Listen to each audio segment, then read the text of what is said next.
Hello, hello. You're not going to see me looking at the camera too much. I got my eyes on the road here, and thought we'd do a little long-form morning ramble. We're passing Chehalis right now, back from Seattle area. Probably see in the background, pulling the chute, and pretty wild. Out of nowhere, we do a couple tweaks to the website. Google profile's not up. Maybe a little bit better SEO. Literally 4 reservations. Last guy just kept it for 2 weeks on the rental, and so kind of tickles that it's actually being used, because it sat there for at least 6 months. And after we used it the first time, and definitely useful piece of equipment. A little expensive. I have, you wouldn't want to tell the manufacturer this, but part of my dream would be to disassemble it and put it on the back of a telehandler, and that would create the world's first 2-in-1 boom chute. And I feel like it should be called a 2-in-1 boom chute. So that way people could lift as well as shoot debris down, which is a limiting factor right now. The steel and everything's fine. The hydraulics, though, are not built for lifting. And if I didn't do that, I just have someone fabricate some sort of chute box extender bit attachment on the back of a telehandler. We're at the cusp in the next year or two to also then investing into that telehandler equipment at a minimum height of about 56 foot. They make these ones called Extremes. And they're just like, I was talking to the JCB or everyone's getting tickets here in Chehalis, better slow down. The JCB forklift service guys are like, oh, you don't want to buy anything used. You'll rack up. You might buy it at $50K, but it'll be up to $100K in no time, because they know how much those services are. I mean, you probably bring anything in there for just basic fluid hydraulic services, you're probably looking at $5,000. You start to throw in oil changes there, new tires, it could be 10, 20 really quick. And but no, the alternative is you pay 120 to 180 grand new for one of those, and if you're not using it every single week, then it's not really a smart investment. So we're working on stacking our 2026 calendar right now, so that we can figure if we need to budget to finance one of those telehandlers. Then we can maybe look at ripping down the chute and building some sort of extension slider mount to it, so that way we can lift pallets up as well as shoot debris down. So we're probably going to need some sort of extension bit, because a 56 is a little bit shy of what this thing is here. I feel like is probably closer to 45 of the true pipe chute length.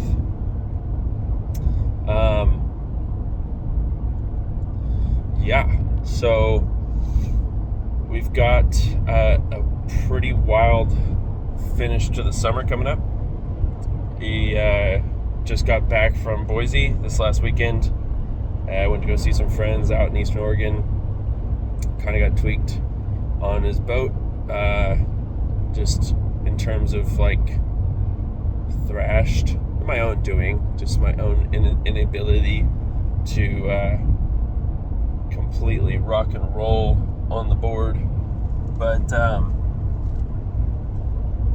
that being said, it was fun. Got sunburnt, got my vitamin D, and so we flew out to Boise most recently to go look at another property, and we're talking to the owners about bundling another one of their hotels in there. because they have some target repairs and some gutter work they want done. And I was like, well, let's get the crews over all at once, so that way we can come back and try to get a hold on the rest of the season just around Portland. And so that scope for that particular building is probably about a 2 to 3 week scope, but I'm going over their other proposals, and they'd sent us a couple of the nationwide players documentation on their inspection / proposal for the solution of the building, and everyone had different solutions, and the prices were so fucking crazy different. I'm just trying to like look at them, so I'm trying to tell the board, I'm like, hey, let's set up a board meeting so I can walk you guys through what I think these guys are going to try to do. And it's kind of, I feel like I know it's what they're going to do, but I think they're going to try to do a bait and switch on some really high quality dudes. And so I'm going to try to walk them through, like, each one of them has these 2 very specific what if options, because I think they know that behind these parapets is just open framing. And so right now they have sheeted metal cladding covering it, and they would say like, well, it's not going to be a complete system. We need to add plywood and then wrap the membrane up and over, et cetera, et cetera. So they would try and just sell more product at tens of thousands of dollars additional, and it's not maybe 100% completely necessary. So kind of upset me that I'm not upset that they got other quotes by any means, but that these other companies that have no relationship with my client, that come in here and just splatter numbers on the wall and hope it sticks, and then you read through their fine print and I'm like focusing on the parapet details and the language in there, and it's completely omitting some very key details, and then counter flashing and reusing their some of the flashing that's already on the system. I'm like, uh-oh. So trying to point this all out, and now I have to basically, I give them a soft number. I was like, well, of course we can beat them, it's not the problem, it's what they're not telling you or not showing you. So I'm going to try to highlight everything that they're missing in their proposals. And I mean, this is maybe too in the weeds, but like I looked up to these companies, these nationwide guys that have the big old B next to their fucking revenues and their P&Ls, and I thought, oh shit, they must be the best because they're the biggest, and they don't give a fuck. They're literally just after dollars, and they're cutting corners to extend their margins. So big red flag. And my relationship now with these guys it's good enough where they're willing to share the information that they're getting from all these other companies. And I'm always going to tell them, hey dude, like, get your 3 to 5 proposals. I want to know what these guys think, because out here in the commercial space, besides the pretty small circle of influence that I ask questions to, I mean, they're not out in the field, they're not coaching on the technicalities, right? That's going to be deferred to the training and the experience of the roofer. And when I seen their solutions, one of them's classic mechanically passing system, like, cool, not a problem. This other one, not a problem either, rhino bonded. It's called induction welding. And one thing that we're going to get our teams trained on probably this winter, if we end up getting that system, it's specified for a school coming up in Washington that we're going to quote. With that, we're going to be able to ensure that crews are locked in, for at least an additional 3 or so months at least the flat roof teams, during the off season, a flat roof team that's busy in the off season, granted, when you can, right, is a recipe for success. And that's one thing you can do with the Rhino bonded induction welded system versus standard mechanically fastened is be able to install with moisture, which is completely counterintuitive to flat roof work. So definitely gonna be looking at that. So Boise was in and out, literally flew in 5 a.m., was on site by 9, and because I had a stinking layover in Portland. And then, oh shit, going a little too quick. Just let this guy pass. No one's ever seen a shoot do 90 down the interstate, huh? We shooting, boy. So, what else? So Boise is not guaranteed, but it's more about having gotten the education from what I considered were peers, not necessarily like someone that I'd actually met, but like role models in the way that I thought that they, like, because they had this big B next to their revenues, that they must take care of people the best. And I was just, I'm like, fuck, I mean, literally to do it the way that it should be done, it's probably cost an extra $20,000, just because the things they omitted from their proposals. And that's not including any of the stucco finish work either. So I was just kind of bent over that, I mean,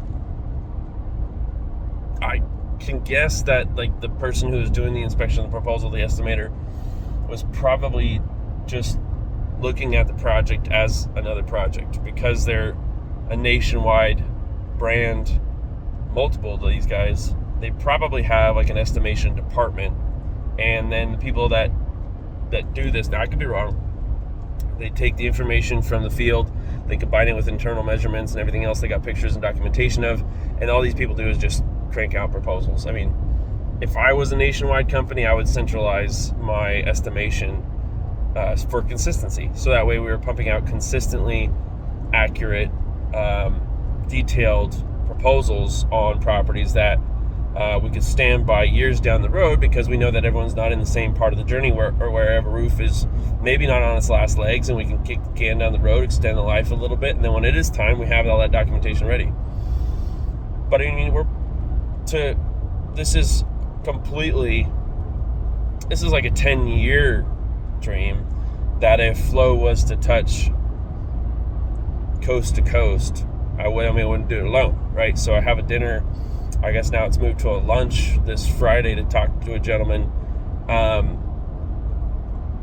haven't met him before, but he's a local investor in the Portland area in construction, who says he can bring some value, and it's not specifically asking for an equity trade or any sort of equity buy-in, and I don't think we're at that size where it would make sense, but it's just going to be interesting to hear what he has to say, what we think we might want to prepare for the future as we continue to grow, continue to flow over the next 2 or 3 years in a way where maybe not every single roof we touch is residential, right? So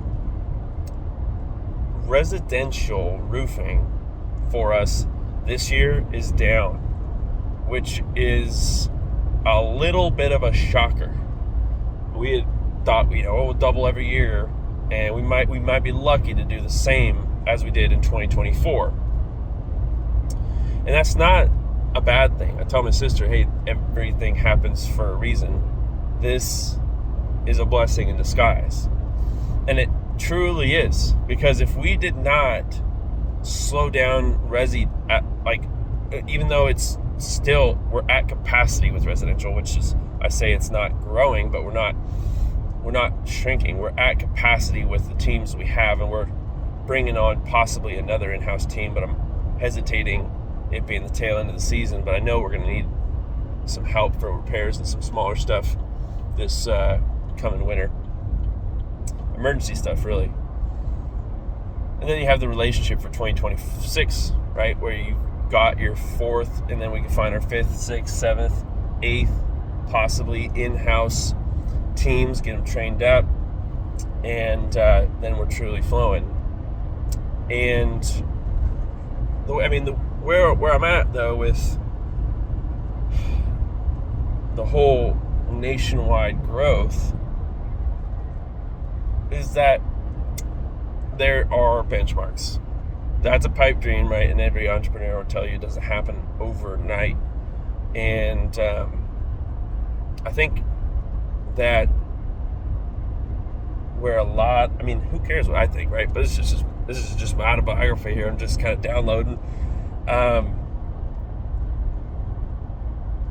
If we're chasing our fullest potential, which is a lot of what drives me, because I want to start a family someday, and if I want to pass down lessons, values, and standards around what I think creates a fulfilling life, it's going to be a byproduct of the journey that created who I would be at that time. And all those around me and all those before me who helped provide lessons and insights and nuggets, gems. So,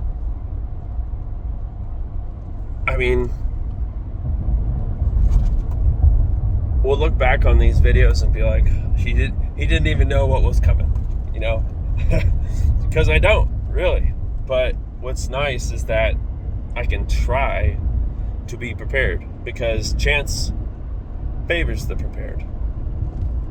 And I've found that if you put that good energy in, the universe responds by reciprocating good energy back. And all I want is to see the team succeed, thrive, and flow, continue to grow. Seattle's future, at least how I would like to approach it, is a lot closer than we think.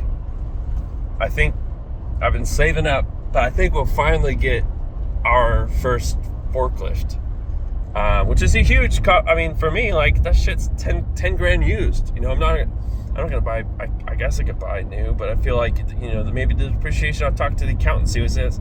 But the forklift is a huge all right, guys, like, you asked, I know I wanted it so bad in the beginning, but we've been so patient. I think about all of our lost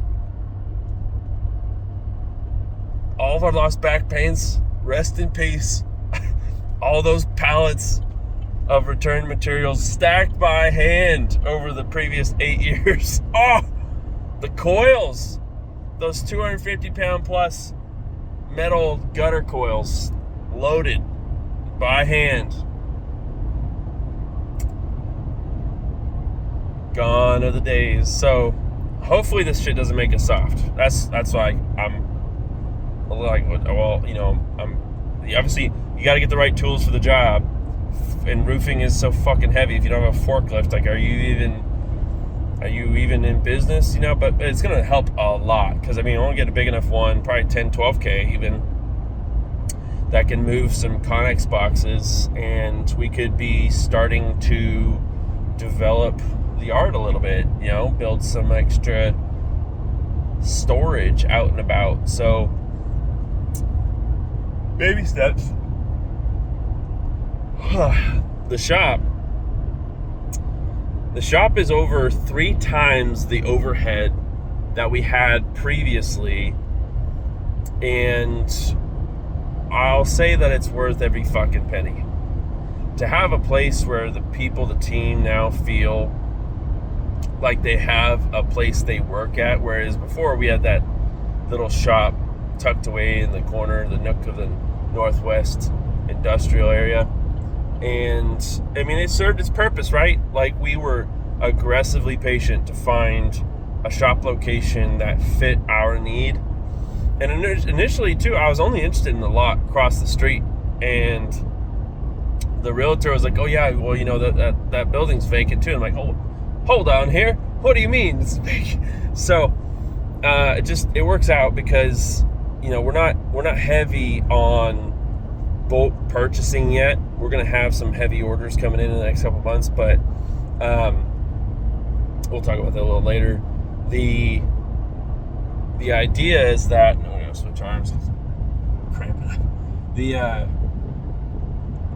idea there is more about creating a facility to train and a showroom to display our work, so that people can come in and ask questions. They could even make design changes to the roof if they want to bring in pictures, and we can show them, like, well, this is the way it should look, right? This is the way our guys would do it. And on any normal day, if you want a different way, just let us know. I'm talking like maybe some flashing finish details, like dog ear and step around dormers or skylights, or chimney detail as well. We might even build like our own faux brick chimney, just to be on par with how much masonry work there is. I mean, if people don't see that we have like a brick chimney, then how can we even say that, yeah, we do roofs, you know, if we can't reflash a fucking chimney? So we don't like deferring to a third party to reflash the chimney. We should be able to take care of it. We do a lot of that in-house already, but, you know, if they see a chimney, that might encourage them to $445 for diesel. It's cheaper in Portland. So with that, surf is up. Like, on the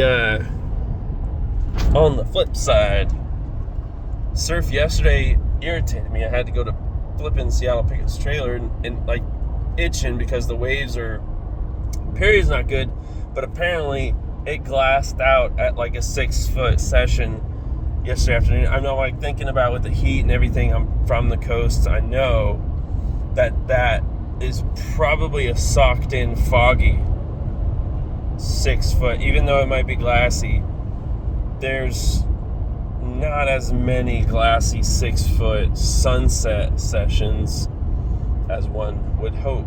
So I got to thinking about how much driving I've been doing lately, and I opted out not to go yesterday. So today, though, could be a completely different story. We'll see how things wrap up this afternoon. Towing the chute literally down to its next project. Hopefully it's got enough battery and it's immediately just going straight up to the roof. Single day tear off and then back into the lot, and then it'll go out again in a week or two.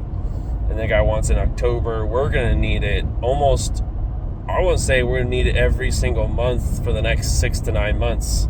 And so all these folks with their big, get your reservations in. Get your reservations in soon, folks. So that we can keep our own clients flowing and happy, and their landscaping nice and tidy, clean, and damage-free. What else? Okay, so material packaging, bulk ordering. First time since 2020 I've seen the rebrand, and we get into roofs, that there's not an announcement for a material price increase, right? And I'm wondering, someone, I don't know where I heard this, but I'd heard that the Florida, it might have been through a YouTube video, that one of the Florida ABC distributing branches orders were down. I see a little bit of the same sentiment in the comments of some of the Facebook groups of people just wondering and trying to figure out ways to get more business, obviously, but wonder what if everyone's experiencing something similar. I'll be the first to say, I mean, our resi's down, right? We're going to do better this year still, but residential, I feel like there was a push behind closed doors where these private equity dudes and their fucking BlackRock budgets came into the markets and saturated the lead flow, bumped the Google costs. You know, $10-20 in Google costs isn't the end of the world, but it adds up. You do hundreds of leads or more, then you're paying thousands and thousands of dollars for the same customers you were paying less for earlier, right? And then you have to somehow recoup that cost. So, and I'm not complaining, you know, we're going to do damn near 500 roofs 2026. That's the goal. 400 is success. 300, not acceptable. And, you know, let's say shoot for the stars and land on the moon. And so we don't need to do thousands. There's brands out there, these paper contractor fucks, that send out high pressure people to your neighborhoods to ask if you want a free inspection, and if you can make a deal, right? We'll get you a discount if you make a decision. You want is your wife going to be home? Is there going to be a decision maker in the house? Can we book the appointment when you're both going to be there? Because we're going to push you into making a decision that you can't afford for an overpriced commodity product. It's the same fucking installed shingle as everyone else has got. Okay.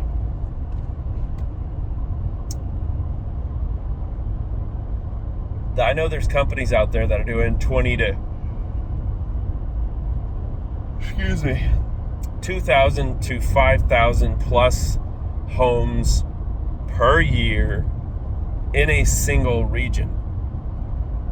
They're out there. And this is where I realized that I thought I was okay at marketing, and I'm like realizing, maybe we just got lucky on the brand, and that I don't actually know how to market because I'm not bringing in the lead flow to create the opportunities to get the people where they need to be so they can create the opportunity for 500 roofs. And again, though, if I had put my heart and soul into marketing, which is generally the more creative aspect of business that a lot of people enjoy, a lot of founders I've seen usually lean towards going towards marketing because they can kind of flex their creative muscle. It's less constricting. You can be more imaginative. You can spend money. Like, it just kind of makes most people satisfied.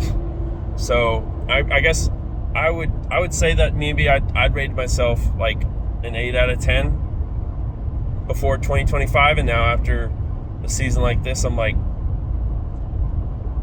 granted, keep in mind, like, phones in the office probably ring in somewhere between, I should know this number, any given day, any given weekday that we're open, probably going to be between 20 and 60 calls per day average. And that also includes form fills, other organic stuff, lead flow from just organic interest of services that we offer, it seems like.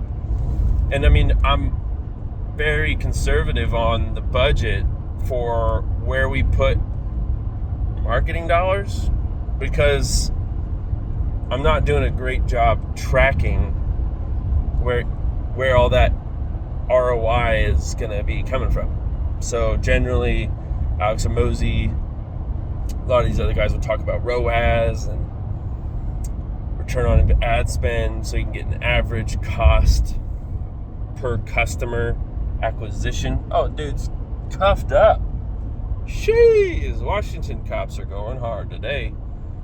So you would then get these they're so lame to say, corporate fucking talk, KPIs, these key performance indicators, to help track the things, because what gets tracked gets managed. What gets managed gets tracked. Either way, you're tracking more information so you can make better decisions on how to grow your business. And so I don't want to make this cop-out excuse, but I'm coming from the pizza world, right? And a laboratory setting, hard sciences, and surfing that sunset. And now you want me to track these key performance indicators and to look at individuals and grade them on performance and treat customers like what? I don't want to treat people like fucking numbers. It's not how I flow. And so, you have to do this in business if you want to stick around, if you want to continue to grow.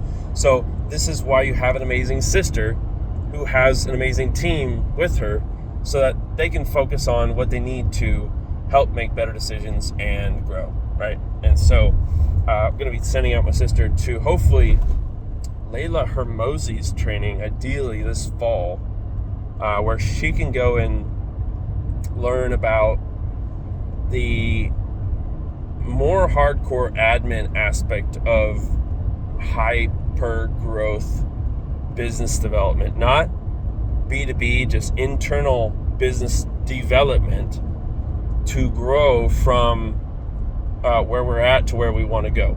And the fastest way to do that is to go and learn from people who have already done it. Layla's done it time and time again. She has these other companies in her pipeline. She has teams that she can dispatch at any time. And I get it. You know, Alex and Layla, they funnel in these businesses of people that meet their criteria for these windows of opportunity, and with to legitimately help them grow. And in turn, they fill their pipeline at acquisition.com with opportunities for businesses they may want to invest in. And I can't imagine that if you're not following their strategy, Alex's, all his different models he talks about in his books, if you're not actually implementing all those details, then like why would he want to invest in anyone who's not structuring and aligning themselves with how he flows? And I mean, that's like the goal is to mimic everything that he's done for the reasons that I know that he's been there enough to see the success, right? And I love that Alex is just like so humble around not flexing like who he really is. I mean, because he just is Alex, right? He's just like, I'm not trying to suck it. It's like the dude's doesn't need to fucking say shit because he's been there and done it. And obviously, like, he's stacked and jacked in a way that no one can argue with, which is, I feel like, kind of the ultimate form of respect, in the way that, like, he just doesn't need to say anything, obviously, because he's already been there. So anyway, definitely gonna get on that Money Models book that he's printed out, and I want to re-listen to his other two. The leads and the offers are really high quality documents, and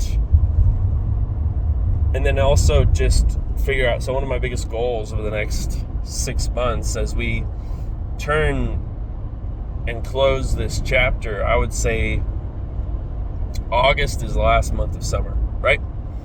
And if you're thinking about quarters, I don't think about quarters as much, but like August for me is like the last month of peak season. And then actually there's a big ramp up in September, October, because everyone's like, can you get us in? Can you get us in? Can you get us in?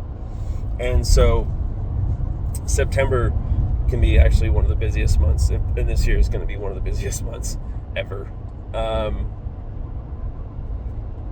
And so what else? I mean, we're actually going to have to bring on potentially about 4 to 6 more people, both on project management and installer, as well as even maybe a couple of extra gutter guys. I've already brought in 3 more to help, but I always say there's only 1 or 2 of those is actually going to make it. So it really depends. I hire for the mindset, hopefully train the skill. Gutters is very thankless. It's less desirable than a lot of positions. It takes a very specific individual to wake up in the morning and decide, I'm going to be the best gutter guy. So, fortunately, I got out of my own way and was able to see the right path, and that's where we're at right now. So, I'm in this game minimum another 5 years. I thought, I'll retire by the time I'm 35. We'll be able to do everything we want to do. Be able to, get a family, settle down. And these guys had me quote that project, and obviously didn't get it, but their building has been sitting there for a while, vacant. They're on the 5. They're probably getting the slow lane. But I don't think I can really see a better foundation built on less than 5 years, because there's so much that I want to do in other markets that will require focus and dedication to the next level in the next region that would then allow me to look back and know that I put everything in. If I don't test my theories in another market, and I only know what I think works and I see works in Portland area, that's one thing. Fortunately, a roof's a roof in Seattle or in Oregon, right? So there are consistencies, which is nice. But the relationships is something that I've been challenging myself on even more, because I had overworked myself the last 7 years and neglected a lot of relationships and neglected a lot of relationship development and partnerships in suppliers, materials, vendors, clients, the things that I feel like that's probably what these billion-dollar companies do well, is that they have people there, but they're paid. They're paid to say, yeah, we'll do it. We'll go fishing with you. Excuse me. I don't know if it's as organic. There's definitely a motive. Now, that being said, I've seen these relationships actually develop into a really organic friendships. But I got to wonder, well, you weren't here last year. Why are you here this year, right? You got to start somewhere, right? So we have a pretty good game plan for that strategy, and I feel like now, and we'll wait to see that. We'll know a lot more here by the end of August, but we've got some rocket fuel that's getting poured on the fire, and with that comes growing challenges, growing pains, because we are damn near about to be at capacity, and there's still other projects out there floating where they know they want the project to be completed, and now we're considering how to time the project appropriately so that way they get the right experience, which means proper supervision. I want my in-house crews on their project to make sure that we get their letter of recommendation so we can post it on the wall, so we can share it with other clients. We want everyone to flow as smoothly as possible. Okay, so we will be going on a surf trip this winter, okay? We will be going on a surf trip this winter, and I have made it a point to leave the country at least once a year, almost consistently now for 5-ish years. I think the pandemic doesn't count. But immediately after the pandemic lifted, we were out. And the idea is to catch as many flipping waves as possible. So this last weekend at Lake Billy Chinook, I realized I am mortal and got a nice concussion having face planted trying to get funky on a wakeboard. And I don't know, Lake Billy Chinook doesn't like me, because the year prior went out to go see Bobby, one of my rowing buddies from Oregon State. He's got a business down in Oregon City. And I feel like I got my teres minor ripped out that year. And it was, my whole shoulder on the backside was completely purple. There was a very loud pop as I tried to, and I should have warmed up. You just woke up, got into a cold lake, and then it was cold, stiff muscles, just ripped the fucking muscle, right? It could have come off the bone. I felt like it might have been off the bone. The stupidest thing I tried to do was like, let's give it another whirl. Let's see if I can try to get up again. And nope, it was probably just a bigger rip at that point. So called it, felt like a puss. I missed water skiing. I really wanted that glassy morning shot with this sexy ass old school hot rod boat he's got with a 454 in the back with the chrome headers, and then like the chrome water just glassed off in the morning. It's one of the most beautiful things someone can do, is just getting like a little bit of fog, even if you're on the right lake. Oh, it's glorious. One of the finer things in life.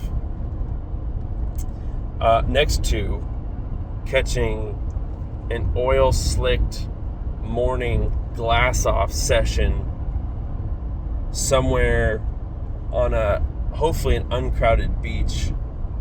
And so this winter, January, could dip into February, we'll see. I will continue that excursion. Last year I was in Morocco and went up, drove way too long. You know, it was a quick trip because of all the driving. Touched Nazaré in Portugal, kind of dabbled around Portugal, saw a little bit of Spain driving through, and then did the entire flipping coast almost, it seemed like, for at least the good surf spots south of Casablanca. And you know, I mean, Morocco is cool and all. I didn't like having to buy cops because I was doing 5 kilometers over, or just being a gringo in a different country. I don't know. I didn't like the lack of trees and fresh air. Now it changes, obviously, in Spain. It gets a little bit more temperate, but holy fuck is it arid there. Jiminy Christmas. What do you expect, though? It's a desert, right? So there's still a lot of beauty to the country. Really cool people in general. Like, a lot of people just living. They're either living over there, they're living over here, you know, and trying to really focus on being present. Even still to this day, like in the moment. But when you're abroad, like, it's one of those things. It's not like I'm not missing the States, but you don't appreciate what you have as much when you have it. All right. And so was able to reflect on, like, oh shit, we got it good here in the States, first off, more so, and then to reflect on my own journey and be like, well, you know, we've come a long way. So there's a lot of value there for myself. Got some great waves, got like the best waves of my life, met some awesome people, surfed as much as I possibly could, and will continue to surf until my arms fall off. So we might go this afternoon. It's just a lot of driving to go fucking Seattle, go grind with the team in hot temperatures to make sure everything's flowing, and then be like, I'm gonna go surf. But, you know, it's also the eve of the Perseid meteor shower. And so that will also play into the decision. But wind's down right now, which means it could be pretty good conditions. We'll see. That's also an hour and a half drive from here. So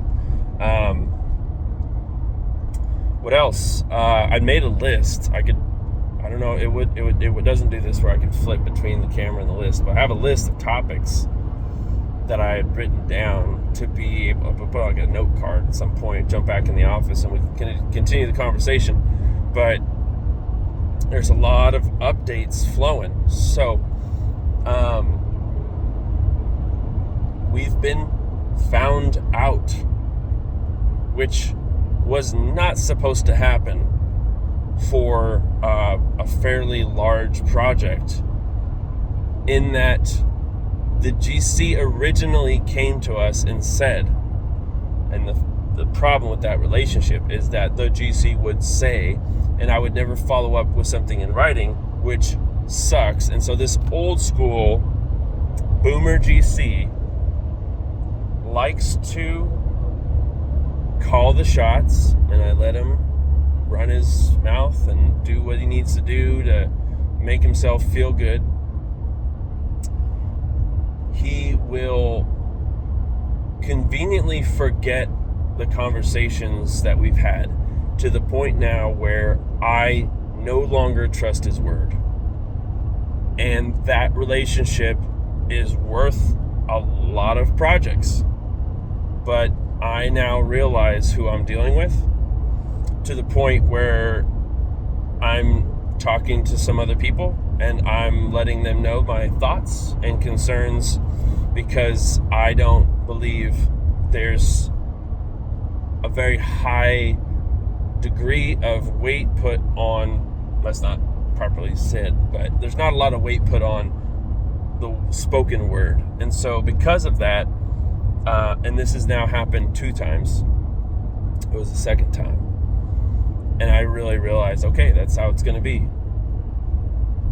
And I mean, I got a swift kick in the ass in terms of learning what to expect when working with this guy, but now I know what to look out for with all these other relationships. And that relationship is going to be flowing forward. That's not the issue. The issue is that I don't trust the guy in a lot of different, to the point now where it's like, oh, okay, we're waiting on all these different little permits and everything. It's like 188 permits or something. It's a fairly big project. And he's blaming it on the permits, and then I find out, well, he's prioritizing his full reclads. So he can have the benefit of the summer months, what's left in the summer, so he doesn't have to sweat the weather-related issues and concerns that we're going to have to deal with all winter. You know? But maybe that's intentional. He's like, oh, let's give him a... sorry, cop. Slowing down.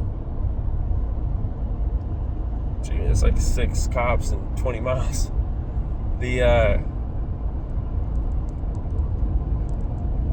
Distracted. Okay, so this relationship, the trust is gone. There's some other relationships there. So I'm having a meeting at this, so we'll get back. It's going to be right around 9 o'clock. I drop the shoot off, head to the office, have a 10 o'clock meeting with a very key individual who actually, Paulina's back from Mexico, 3+ weeks. Finally, Paulina joined the team. Whee! Let's go. Paulina's she was sick yesterday even, so she didn't come in, but she's feeling good. Hopefully she's in. I didn't hear anything otherwise, and we can come up with the next level for the strategy, where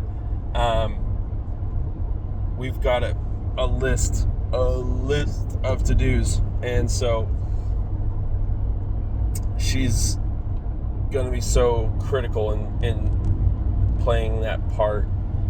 And so this other individual, though, had gotten fired from a very strategic partner that we were developing business with. We knew this other firm because of this individual, and didn't really know too many of the other folks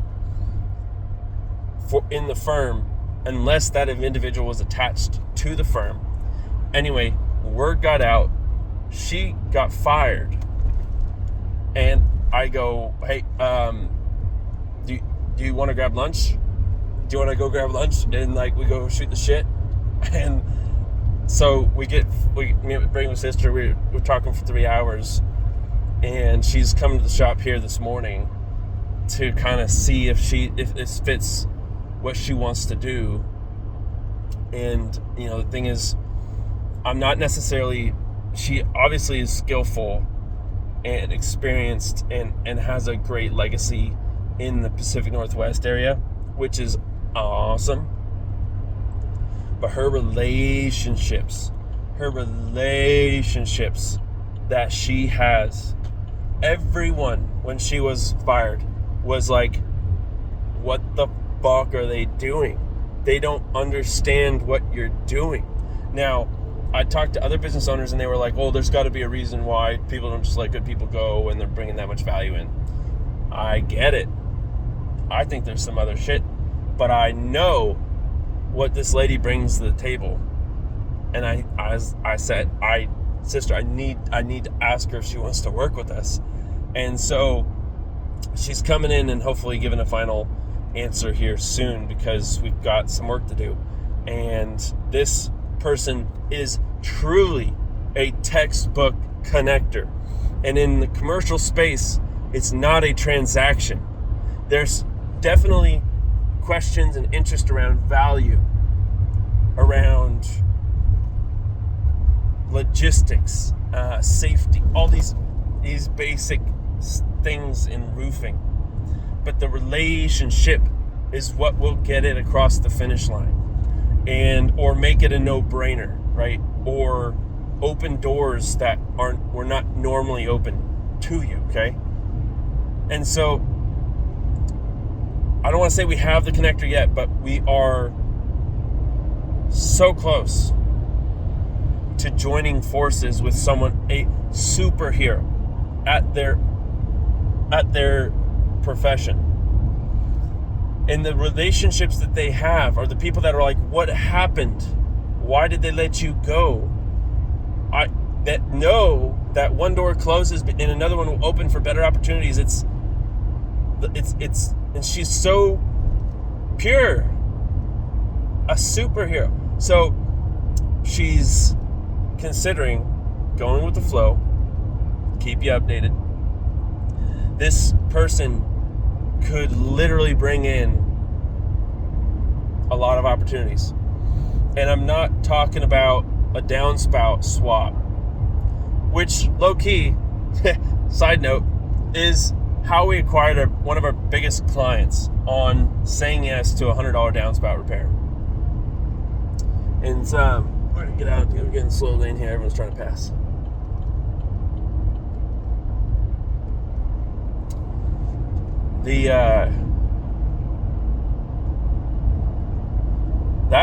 That's the universe also saying something,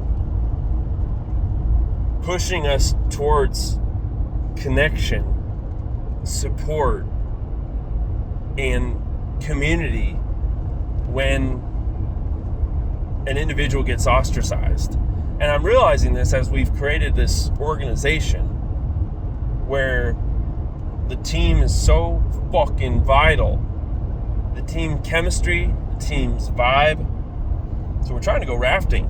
Trying to say, it's called Sage Canyon out in Moppin. Let's take the team on the boats. And so we got that coming up. But so we got to deal with Boise. That's a whole nother conversation. Another higher level client had just reached out, and strangely enough, and we'll end on this, but had said that if we took them out to lunch, the project was ours. And I'm like, so what it does though is it reinforces everything that we are doing in the last 6 months since the relationship started. I go, Nick, this is a good sign. This is a good sign. And I go tell him like, hey, this is what happened. This is like a step back here, but we can do better here. We did this right here to step up. And when that text came in, it told me that we did everything that possibly could, and we did what was right. And I remember ending with one of their project managers. I followed up with an email saying, hey, be critical of any things that you didn't like about that last project, because they given us like a warm-up, and let me know what we could have done better. Let me know what you'd like to see. And then, you know, fucking less than a couple days later, I get the text from the big guy, one of the big guys, and he's like, hey, you know, let's go grab some food. I'm gonna bring the project managers, and we're gonna talk about exactly what I'd asked, was talk about what we would like to see from our subs. And so, you know, Float Roofing's a we're a fucking subcontractor. It's because we've always been a subcontractor, and now we have a bigger capacity as a subcontractor. So, that being said, if you need a competitive roofing quote because you don't want to pay retail prices and you need a wholesale price, you know, we cherish our relationship with GCs, and we understand that you guys have your own cash flow margins that you have concerns with. We will help maximize those margins for you. Leverage our volume discounts, leverage our in-house labor, leverage our project managers, use the fuck out of our trailers, run our transmissions and our trucks to the ground. Use it to your own benefit. That's what we built this for. So got a long ways to go still. We are definitely not perfect. There's the 7th cop. Fuck, let's go. How many more? We'll see 2 more before we get to Portland. So there's so much that I did not touch on. You know, our shirt guy stole over 50 fucking shirts from me. Went out of business. Our wrap guy, incomplete wrap job, swapped 2 letters or words on the wrap that bugged the fuck out of me. I'm like, why didn't it end up like these other 2 sides here? Why is this side backwards? These small, tedious things. We got dudes, like, I gotta clean up fucking needles outside the shop now because we got strangers walking through. I gotta call the city and tell them to close this fucking street down. Got the homeless issues we're dealing with. We're gonna be putting up some barbed wire here soon. Giving them all the opportunities, even offered to help pay to get them cleaned up and get them out, and they've just decided that this is the path that they're gonna go.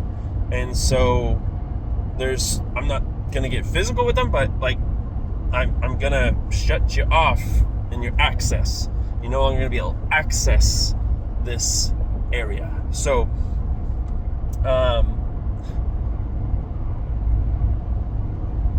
and then there's so much more. So much more. So oh fuck, biggest announcement. And if you're still listening, cool. I don't blame you if you don't, but I'm flying in Drew, and we're supposed to be climbing up on Big Pink this Wednesday for some sunset shots.